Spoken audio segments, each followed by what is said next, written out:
Pensem que en la que està caient en este país, amb els diferents casos de corrupció que dia a dia, malauradament,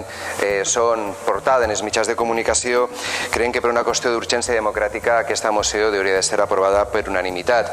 La comissió per a estudiar les responsabilitats polítiques que poden existir i que segurament existeixen en el cas de l'alcaldessa de València no van anar a declarar i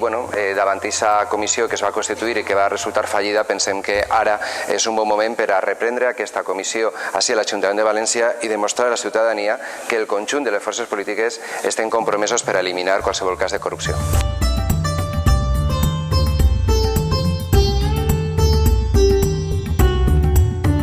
Ja fa més d'un any que nosaltres vam demanar, com a grup municipal, tindre accés al conveni que es va signar entre Turisme València, Convention Bureau i l'Institut NOS del senyor Urdangarín.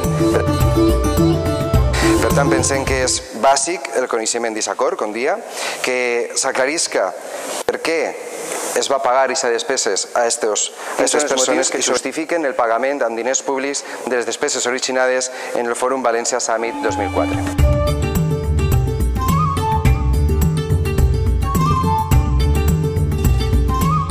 Per últim, si al final no hi ha res que amagar, que es personer